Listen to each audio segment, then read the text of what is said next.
When it's chow time, a soldier needs no urging in any climate. The cold weather fighter, however, burns up body energy at a rapid rate. He needs a large food intake.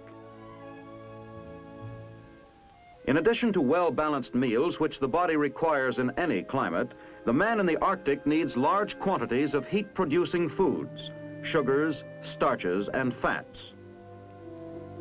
Between meals, the Alaskan soldier keeps his engine running with candy as a quick source of heat for the body.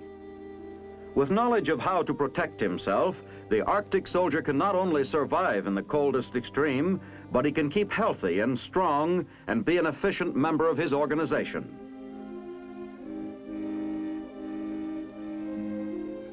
A combined and joint Canadian and American military force was organized on a recent large-scale maneuver in Alaska. To start the exercise, Canadians quickly established a strong point covering the Alaska Highway.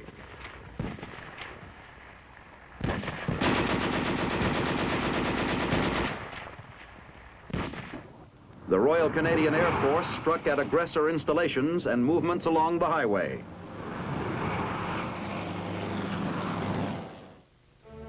Back at headquarters, the chief umpire was informed of each new development. This is the nerve center for all activities, with reports coming in from all forces engaged in the maneuver. A running score is kept on the operations status boards. Weather is an important element in the conduct of a maneuver. Accurate forecasts are especially vital for the effective employment of aircraft. The first elements of the American Battalion Combat Team arrived to join the Canadian position. Other American troops followed. The two forces were then integrated to form an Allied force. Intensive patrolling began.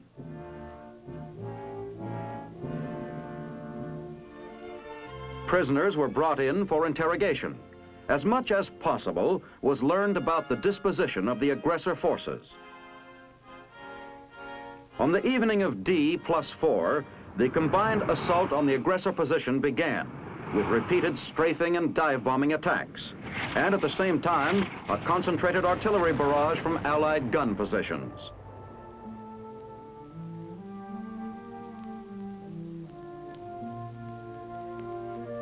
In the interests of safety, medical aid stations were set up at logical points.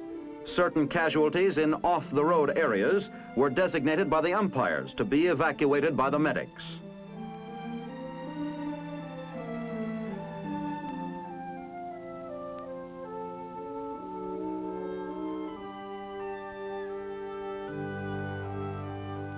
Placed in special medical evacuation bags to keep them warm, they were loaded onto an Akio.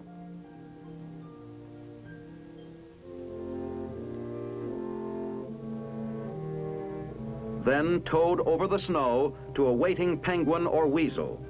The weasel transported the supposedly wounded men to the road, where they could be transferred to an ambulance and finally carried back to an aid station.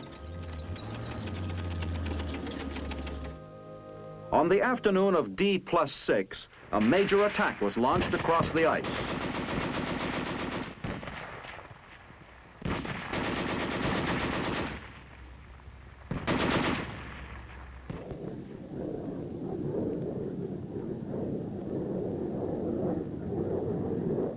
The Allied forces received much-needed supplies and ammunition by airdrop.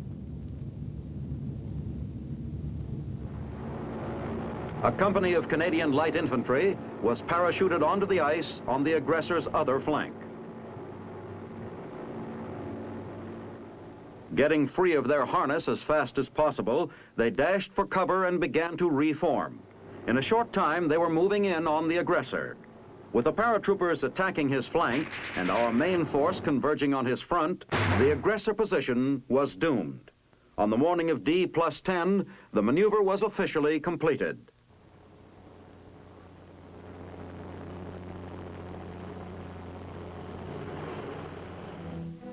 This exercise was not our first attempt to discover the secrets of fighting in the Arctic, and certainly not our last. For the men who took part in the exercise, an unreasoning fear of the North no longer exists. Your Army continues to learn more and more about how to train men so they can live and fight in the subarctic.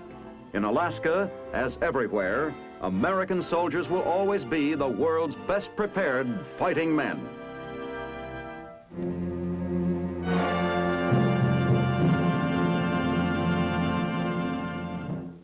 Alaska, the last American frontier, has entered upon a decisive period in its history. Because of its strategic position as the northernmost U.S. possession and the region closest to Soviet Russia, Alaska can be marked as a vital area in our military future. Next week, The Big Picture will be presented again on this same station. Join us then. The Big Picture is a weekly television report to the nation on the activities of the Army at home and overseas. Produced by the Signal Corps Pictorial Center. Presented by the U.S. Army in cooperation with this station. You can be an important part of the big picture. You can proudly serve with the best equipped, the best trained, the best fighting team in the world today, the United States Army.